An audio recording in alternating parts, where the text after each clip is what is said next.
সবচেয়ে ভালো আমল। 2 নম্বর হচ্ছে আজকা হিন্দা মালিকুকুম, আল্লাহর কাছে সবচাইতে পবিত্র আমল। 3 নম্বর হচ্ছে ওয়ারফায়া ফি দারাজাতিকুম, তোমাদের মর্যাদা সবচেয়ে বেশি উঁচা করবে। 4 নম্বর হচ্ছে ওয়া খায়রুল লাকুম মিন ইনফাকিজ যাহাবি ওয়াল ওয়ারক, স্বর্ণ চাঁদি দান করা ব্যয় করা চাইতে বেশি উৎকৃষ্ট। 5 নম্বর হচ্ছে ওয়া খায়রুল লাকুম মিন আন তালকাউ আদুওয়াকুম, হ্যাঁ তোমাদের শত্রুদের মুখোমুখি লড়াই করা চাইতে বেশি উৎকৃষ্ট। তা হচ্ছে জিকরুল্লাহ তাআলা।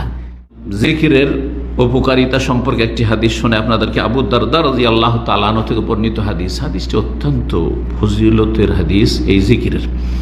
কালান নবী সাল্লাল্লাহু আলাইহি ওয়াসাল্লাম, তিনি বলছেন যে নবী সাল্লাল্লাহু আলাইহি ওয়াসাল্লাম বলেছেন, আলা উনাব্বিউকুম বিখাইরি আমালিকুম, তোমাদের কি বলে দেব না সবচাইতে ভালো আমল সম্পর্কে। তাহলে জিকিরের একটি ফজিলত যে সবচাইতে ভালো আমল হচ্ছে জিকির। এবং এখানে আরেকটি কথা আমি অ্যাড করি, তা হচ্ছে জিকির সবচাইতে হালকা আমল। যে কোনো আমল করেন আপনি, শরীর কিছুটা হইলেও ধীরে ধীরে ক্লান্ত হবে, ধীরে ধীরে ক্লান্ত হবে। কিন্তু জবানে সারা দিন যদি সব সময় জিকির আজকার করেন, এই জিহ্বা এক আল্লাহর এত বড় নিয়ামত যে কখনো জিহ্বা ক্লান্ত হবে না। চোখ দেখতে দেখতে ক্লান্ত হয়ে যাবে, দাঁড়িয়ে থাকতে থাকতে ক্লান্ত, রুকু সেজদাতে ক্লান্ত, তাই না? হ্যাঁ, রোজা রেখে ক্লান্ত পরিশ্রান্ত হয়ে গেছেন, হজ উমরা করে শরীর ভেঙে পড়েছে, আর চলতে পারছেন না। যে কোনো ইবাদতবন্দি করেন না কেন, কিন্তু জিকির আজকার করে কেউ বলবে যে আমার জিহ্বাটা আজকে ক্লান্ত হয়ে গেছে, আর কথা বলতে পারছে না। কিন্তু আমরা একটা ভাষা বলি যে আর কথা বলতে ভালো লাগছে না, ওইটা মানসিক ব্যাপার, মানে এত কথাবার্তা বলেছে যে আর বেশি কথাবার্তা বিরক্তিকর লাগছে। এটা দিমাগ ক্লান্ত হয়েছে আমার, কিন্তু জিহ্বা ক্লান্ত হয়নি। জিহ্বা ক্লান্ত হয়নি, আপন অবস্থায় আছে। সারাদিন যতই কথা বলেন না কেন, আমরা মাঝে মাঝে 2-4 ঘন্টাও বক্তব্য করেছি, যদিও এখানে আরব দেশে সেই পরিবেশ নাই, কিন্তু দুবাই যখন প্রোগ্রামে গিয়েছি 4 ঘন্টা পর্যন্ত বক্তব্য করেছি। কই জিহ্বা তো ক্লান্ত হয়নি, কিন্তু শরীর ক্লান্ত হয়েছে, শরীর ক্লান্ত হয়েছে। তাই কথা বলা এমন একটি নিয়ামত আল্লাহ দিয়েছেন এই জবানকে, এই যে জবান দিয়েছেন, এই জবান কখনো ক্লান্ত হয় না। সুবহানাল্লাহ, আলহামদুলিল্লাহ, জিকির আজকার যদি সারা দিন করতে থাকেন ক্লান্ত হবে? কখন ক্লান্ত হবে না। যখন ক্লান্ত হবে না তো বেশি বেশি করতে বলেছেন আল্লাহ রাব্বুল আলামিন। যখন ক্লান্ত হয় না এই ইবাদত করে, তাহলে বেশি বেশি করো, সেটা জিকির আজকার বেশি বেশি করো। সবচাইতে ভালো আমল এবং সবচাইতে হালকা সহজ আমল হচ্ছে জিকিরুল্লাহ। তোমাদেরকে বলে দেব নাকি সবচেয়ে ভালো আমল সম্পর্কে, খাইর আমালিকুম ওয়া আজকাহা ইনদা মালিকিকুম। 2 নম্বর হচ্ছে তোমাদের মালিকের কাছে সবচাইতে পবিত্র, পাক, সুন্দর আমল। আমাদের মালিক অর্থাৎ রবের কাছে, আল্লাহ রাব্বুল আলামিনের কাছে। ওয়া আরফাইহা ফি দারাজাতিকুম, এবং তোমাদের মর্যাদা সবচাইতে বেশি উঁচুকারী, তোমাদের মর্যাদা উপর দিকে র্যাঙ্কিং এর ক্ষেত্রে, আল্লাহর সান্নিধ্য লাভের ক্ষেত্রে সবচাইতে বেশি গুরুত্বপূর্ণ, যা আল্লাহ রাব্বুল আলামিনের কাছে মানুষকে উন্নীত করে। কয়টি হলো? 3টি হলো। ওয়া খায়রুল লাকুম মিন ইনফাকিজ যাহাবি ওয়াল ওয়ারকি, আর তোমাদের জন্য স্বর্ণ চাঁদি রূপা খরচ করা, অর্থাৎ টাকা পয়সা ব্যয় করার চাইতে বেশি ভালো। ওয়া খায়রুল লাকুম, তাহলে কেউ টাকা পয়সা কোটি কোটি টাকা দান করছে, আর আপনি গরিব মানুষ, আপনারও পয়সা তাহলে আপনিও করবেন। এই নয় যে আমি 1 পয়সা দান করবো, যদি আমার টাকা আছে, কেউ টাকা দিয়ে নেকি করছে, আমি শুধু জিকির করে নেকি করবো, তাহলে আপনি কৃপণ।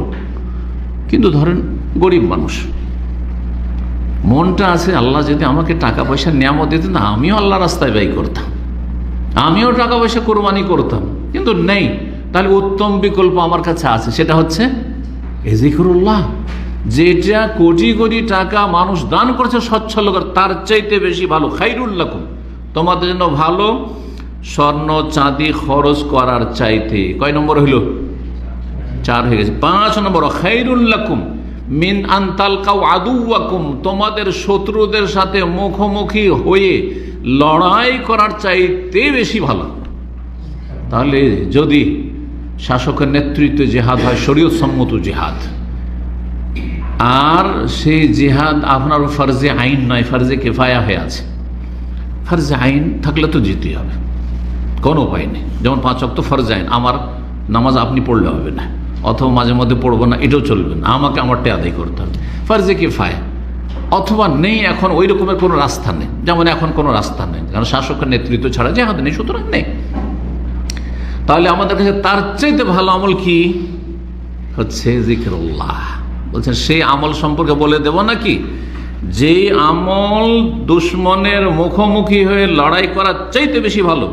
ফাতাদের এমন লড়াই, ফাতাদের আনা কাহম, তাদের গর্দন তোমরা উড়াচ্ছ। এই নয় যে শুধু একটু মুখোমুখি হইলো কিন্তু এমন কিছু হলো না, কেউ হতাহত হলো না দুই পক্ষের, তাদের গর্দন তোমরা উড়াচ্ছ।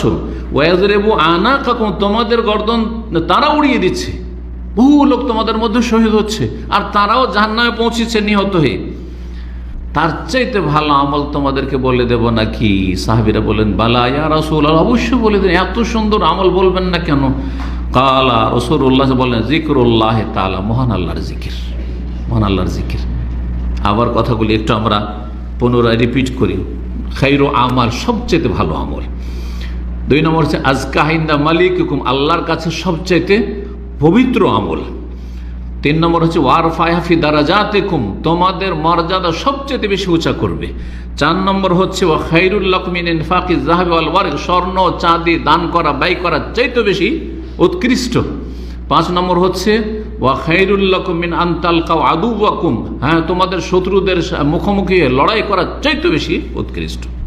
তা হচ্ছে জিকরুল্লাহ তাআলা, যে জিকিরে পয়সাও লাগে না, শ্রমও লাগে না, কষ্টও লাগে না, কোনো কষ্ট লাগে না, মানসিক শারীরিক কষ্ট লাগে না, বরং আরও মানসিক শারীরিক ফায়দা হয়।